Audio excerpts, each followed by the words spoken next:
Today, let's talk about a super strong character from Swallowed Star, Feng. After nearly a month of intense anticipation, the chaotic battle scene that everyone has been waiting for in the Swallowed Star finally exploded, and Feng's strength has reached a new peak. As Feng and his team successfully evaded Ghost Squad and took advantage of the chaos in Beilong City to feed the life fruit to Chaos Cloud Teng's Hookie, enabling it to break through to the second stage of cosmic level brilliance. We cannot help but be greatly curious about Feng's strength.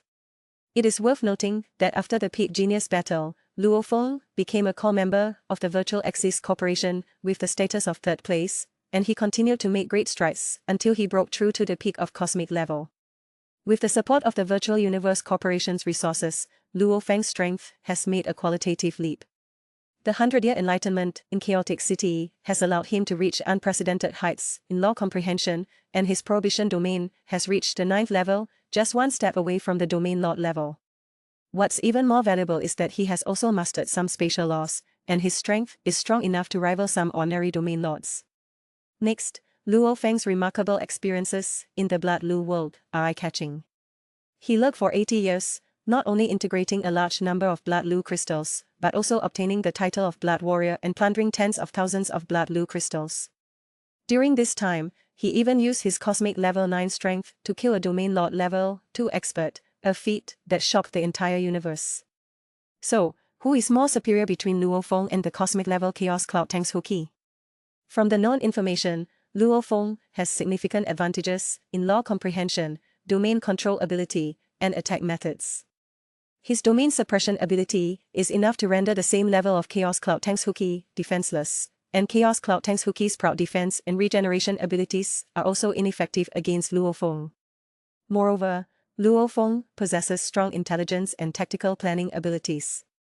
He can formulate tactics according to the enemy's strength and characteristics and continuously adjust and perfect his plans during battles. This ability allows Feng to face powerful opponents with calmness and confidence. Of course, Chaos Cloud Teng's Hookie is no ordinary opponent either. Its defense and regeneration abilities are also well known in the universe. However, these advantages seem less obvious in front of experts like Feng. Especially after Feng mastered some spatial laws, the shortcomings of Chaos Cloud Teng's Hookie's single attack method became more apparent. It must be said that this young man Feng is really extraordinary. Every appearance of his dazzles people, and every battle ignites the blood. Speaking of which, after losing to the Chaos City Lord, Feng did not become discouraged but instead became more determined on his path of cultivation. He resolutely went to the battlefield outside the domain to temper his strength and will. As a result, he caused quite a stir there. While searching for treasures in the sacrificial altar, Feng accidentally developed a deadly feud with the alien Seal King, Purple Bell King. This Purple Bell King is also quite a tough character, and he came with 2 Immortal King Extreme Immortals, intending to trap Feng. But unexpectedly, this young man Feng is not to be trifled with. He directly took out 2 highest grade Fire God Source Crystals and wiped out Purple Bell King, and even drove away those 2 Immortal Kings. One of them ended up in a worse state, directly put into a deep sleep by Feng and later awakened by Feng to become his sole imprint servant. Unwilling to accept defeat, Purple Bell King attracted more than 200 Seal Kings. This created quite a scene, with 18 Seal King powerhouses attempting to besiege Feng and show him who's boss. But Feng is not easily intimidated.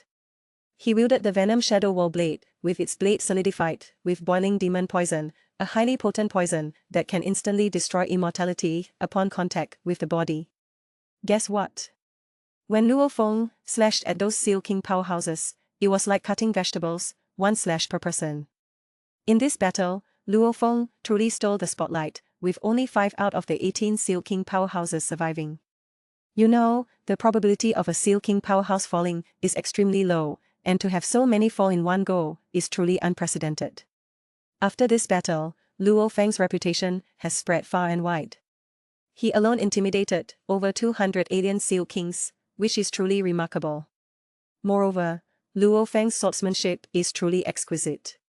With a single strike, the sword light congealed into rivers that lingered for a long time. Each river of blades meant the downfall of a Seal King. Imagine 13 brilliant rivers of blades hanging in the sky, signifying the downfall of 13 Seal Kings.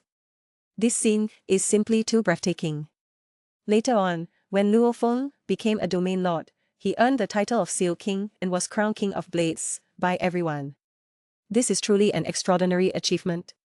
From then on, the title King of Blades Luo Feng spread throughout the entire universe, becoming a legendary figure. First of all, we need to understand that although Qiu Yu has the strength of a third-level star and is considered top figure in the White Tiger Tower, compared to Luo Feng, he is really outclassed. Luo Feng is a fierce character with a protagonist's halo, and challenging opponents of a higher level is just a walk in the park for him. Qiu Yu. Despite having great strength, he lacks practical combat experience and gets timid when faced with tough opponents. To be honest, Qiu Yu is just a background character in the original story, but in the animation, the screenwriters may have thought giving him more scenes would be more appealing. So, Qiu Yu became a minor antagonist fixated on Luo Feng, constantly trying to bring him down to his demise. In our words, this behavior is typical of seeking death. Look at him, to take down Luo Feng, he even allied with the 9th princess. Can someone as proud as the 9th princess really regard Qiu Yu, such a minor character? This is clearly for the sake of the plot. But Qiu Yu seems rather pleased with himself, thinking he's found a bait backer. But what awaited him? Hey, only a miserable end. When the 200,000-strong army from the White Tiger Tower arrived, Qiu Yu probably thought he could showcase his skills leading a team. Unfortunately, no matter how he struggles, he can't escape from Luo Feng's grasp. Don't forget, after the death of Tai Non-He, Luo Feng used the life fruit to directly defeat the cosmic level 2nd stage. Which means that Chaos Cloud Teng's strength is equivalent to a human at the cosmic level 4th stage. Afterward, Mo Yanting became a super strongman by Luo Feng's side. With Mo Yanting making a move, it's like sweeping through armies. Qiu Yu's forces are simply not enough to pose a threat. So, this character Qiu Yu was destined to be a tragedy from the beginning. He thought he could defeat Luo Feng with a bit of cleverness and scheming, but he didn't expect Luo Feng to be a warrior who grows stronger with every battle. He thought he found a bait backer, but he didn't expect this bait backer to be unreliable. He thought he could show off in the raid, but he didn't expect to be a clown played in the palm of someone's hand. In the end, I want to say, although this character Qiu Yu is despicable, he is also pitiful. His whole life is a joke, a tragedy. His ending was already predetermined. In Swallowed Star, good subordinates can help you with household chores, seize resources, and even guard your home, making them essential for home and travel, and necessary for murder and arson. But at the beginning, Luo Feng and his earth background were not deep, so his way of building power was very straightforward and brutal, by buying slaves to expand his influence. So how many slaves did Luo Feng have, and which one helped him the most? Luo Feng's first purchase of slaves was when he entered the universe and arrived on the Qiulong star. The slave market there was such that planetary-level slaves were considered worse than dogs, stellar-level slaves were everywhere, and advanced war gods were a dime a dozen. Luo Feng was very interested and, for the price of 1.8 million Black Dragon coins, he sold his Arc Blade disc and bought 1,016 slaves, including 1,000 planetary-level 9th-stage slaves and 10 stellar-level 1st-stage slaves. Among these slaves were 3 each of the Black Mongolian, 5th and 7th rank spiritual instructors. Luo Feng named the 6 strongest slaves Mong 1 to Mong 6, with Mong 3 and Mong 6 being female. Unfortunately, these slaves couldn't keep up with Luo Feng's growth. When To's troops came knocking, Mong 1 and Mong 2 could only send Luo Feng's family to the castle and had no power to confront the enemy directly. Luo Feng's final purchase of a slave was the cosmic level 9th rank Fang. The slave dealer even advised him to buy an 8th rank cosmic level slave to avoid being killed by Fang after his breakthrough. According to the setting of Swallowed Star, during battles between the human and machine tribes, once a biological chip is integrated into a slave, they are completely controlled. Any resistance will result in immediate death by detonation. However, once a slave breaks through to the domain lord level, they can break free from chip control. Thus, the highest level of slave is the cosmic level 9th rank. But Luo Feng was confident his teacher Hu Yanbo had 9 immortal slaves. Luo Feng learned Hu Yanbo's enslavement soul imprint technique and used it on Fang immediately after purchase. Feng became a capable assistant to Luo Feng. Not only did he help Luo Feng defeat Bai Kalio, but he also taught Luo Hai and Luo Ping, becoming a trusted servant of Luo Feng. His talent was also exceptional. After Luo Feng pushed him to the Domain Lord 9th rank level with resources, he broke through to the Domain Master level earlier than the talented Bai Kalio. Unfortunately, by then, Luo Feng was about to subdue the mother nest of the worm race, and ordinary Domain Masters could no longer assist him and had to stay on Earth to protect his family. From then on, Luo Feng no longer bought or sold slaves, but instead controlled soul servants through secret techniques. His second controlled soul servant was Bai Kalio, the strongest disciple of the Nolan Mountain. In space, Luo Feng and Feng intercepted Bai Kalio on his way to Earth and subdued him using secret techniques. Bai Kalio's presence was average. Later, along with Feng, he guarded the mother nest of the worm race on Earth. Although Hu Yanbo's secret technique could control 9 people, Luo Feng never used the soul imprint technique again after enslaving Feng and Bai Kalio.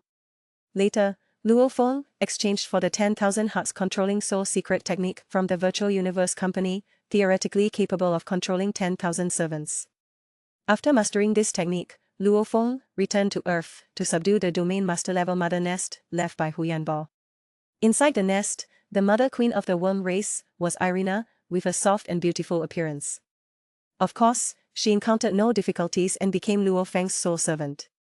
The worm queen Irina was quite impressive. Even before being subdued by Luo Feng, she had already helped him significantly.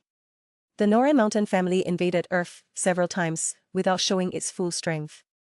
Noran Mountain itself didn't dare to come to Earth, fearing a toxic ball on Earth, which was the mother nest of the worm race. With the deterrent of the nest, Luo Feng was able to develop quietly.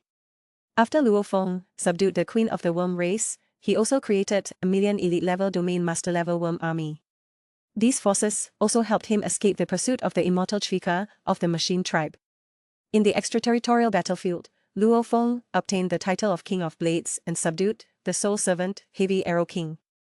He was ambushed by his companion, Tian Zhenwang, but luckily turned disaster into fortune and had Star Tower recognize him as its master.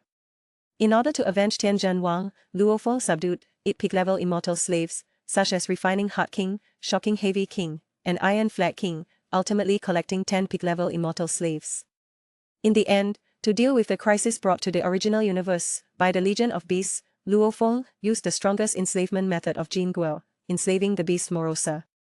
Later, with the help of the traitorous beasts of the Legion, he also subdued 8 beasts, ultimately helping Morosa become the ruler of the beasts and becoming Luo Feng's strongest servant. Almost all of Luo Feng's servants couldn't keep up with his growth and quickly left his side. Instead, the intelligent life Babetta stayed with Luo Feng the longest, advising him, solving Earth's crisis, and planning Luo Feng's growth path. Luo Feng also reciprocated by helping Babetta find a suitable mechanical body in the extraterritorial battlefield and bought the treasure of the mechanical tribe, the heart of the machine, allowing Babetta to cultivate. After becoming the Lord of the Universe, Luo Feng also reversed time and space to revive his teacher Hu Yanbo. Babetta chose to follow Hu Yanbo again. Of course, as the protagonist became stronger, he was destined to be lonely.